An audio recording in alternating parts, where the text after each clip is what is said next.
Karimnagar municipal corporation mayor పీఠాన్ని వరించేందుకు ఏ పార్టీకి స్పష్టమైన మెజారిటీ దక్కకపోవడంతో కాంగ్రెస్ పార్టీ కూడా రంగంలోకి దిగింది. బీజేపీ అత్యధికంగా 30 డివిజన్లలో గెలుపొందిన మిగతా వారందరినీ కూడబెట్టుకోగలిగితే మేయర్ పీఠం తమదేనని ఆలోచనతో కాంగ్రెస్ పార్టీ వ్యూహరచన చేస్తుంది. 3 రోజులుగా ముఖ్యమంత్రి రేవంత్ రెడ్డి కరీంనగర్ మున్సిపల్ కార్పొరేషన్ పై ప్రత్యేక దృష్టి సారించారు. అయితే పార్టీ పరంగా సానుకూల వాతావరణం ఉన్న అభ్యర్థిత్వాల ఎంపిక విషయంలో నేతల మధ్య ఆధిపత్య పోరు, గ్రూపు రాజకీయాలు వెరసి పార్టీ కొంప ముంచాయని భావిస్తున్నారు.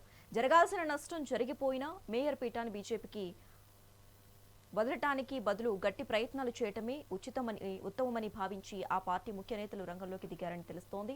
బీఆర్ఎస్, ఎంఐఎం నుంచి 12 మంది ఇండిపెండెంట్లు 10 మందిని కలుపుకుంటే కాంగ్రెస్ పార్టీ 14 మందితో 36కు సంఖ్య చేరుకోవడం ద్వారా మేయర్ పీఠం తమదేనని అంచనా వేస్తోంది. ఇప్పటికే కొందరు ఇండిపెండెంట్లు బీజేపీ నేతలతో టచ్లోకి వెళ్లారంటూ కేంద్ర మంత్రి బండి సంజయ్ స్వయంగా ప్రకటించినా కూడా కాంగ్రెస్ పార్టీ చివరి యత్నాలను ముమ్మరం చేశారని తెలుస్తోంది. అయితే కరీంనగర్ మున్సిపల్ కార్పొరేషన్ మేయర్ పీఠం తమకే దక్కాలంటూ సీఎం రేవంత్ రెడ్డి పట్టుదలతో ఉండటంతో కాంగ్రెస్ నేతలు ఇండిపెండెంట్లను ఒప్పించేందుకు పలు మార్గాలు అన్వేషిస్తున్నారని తెలుస్తోంది. ఇందుకోసం క్యాంపు రాజకీయాలు కూడా శ్రీకారం చుడుతున్నారని చెబుతున్నారు. ముందు నుంచే ఇండిపెండెంట్ల గురించి కొంత అవగాహన ఉండటంతో ఇప్పటికే ఒక దఫా వారితో చర్చలు జరిపిన నేతలు ఫలితాలు వెల్లడైన తరువాత తిరిగి టచ్లోకి వెళ్లే ప్రయత్నం చేశారని చెబుతున్నారు. అన్ని అనుకూలిస్తే గనక తామే మెజారిటీ సభ్యుల మద్దతుతో 16న మేయర్ ఎన్నికకు హాజరయ్యే అవకాశం లేకపోలేదనే ధీమాను కూడా ఆ పార్టీ ముఖ్య నేతలు వ్యక్తం చేస్తుండటం గమనార్హం.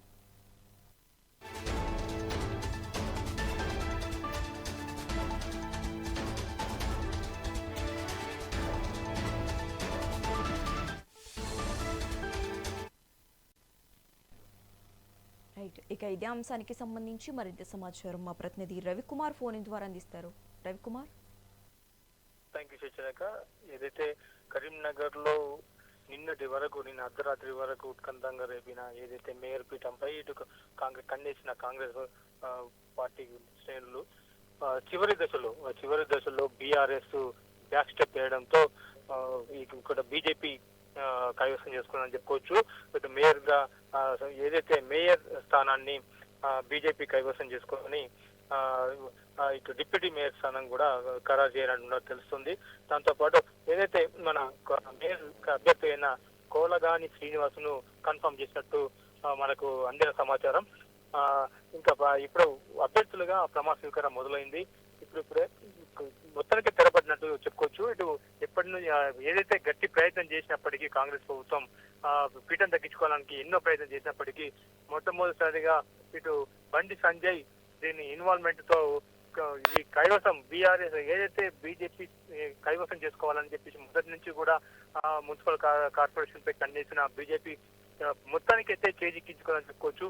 ఎందుకంటే బీఆర్ఎస్ సైలెంట్ గా ఉండడంతో ప్రమాణ స్వీకారం అయిన తర్వాత ఏ పార్టీకి అనుకూలంగా ఉండమో అని చెప్పేసి అధిష్టానం తేల్చి చెప్పడంతో ఇటు కేటీఆర్ కూడా దీనిలో ఇన్వాల్వ్ అయి ఉన్న అభ్యర్థులందరికీ ఇన్ఫర్మేషన్ ఇవ్వడంతో అందరూ కూడా సైలెంట్ అవ్వడంతో ఎవరైతే పోటీలో పాల్గొనొద్దు అని చెప్పేసి ఏదైతే మేయర్ స్థానానికి సంబంధించిన డిప్యూటీ మేయర్ స్థానానికి సంబంధించిన ఎలక్షన్స్ లో పోటీ చేయొద్దని చెప్పేసి మన బీఆర్ఎస్ అధినేత కేటీఆర్ చెప్పడం జరిగిందని చెప్పేసి చెప్పుకోవచ్చు. మొత్తానికైతే బీఆర్ఎస్ సైలెంట్ ఉండడంతో బీజేపీ స్థావరం కైవసం చేసుకుందని చెప్పుకోవచ్చు కరీంనగర్ జిల్లాలో. రవికుమార్.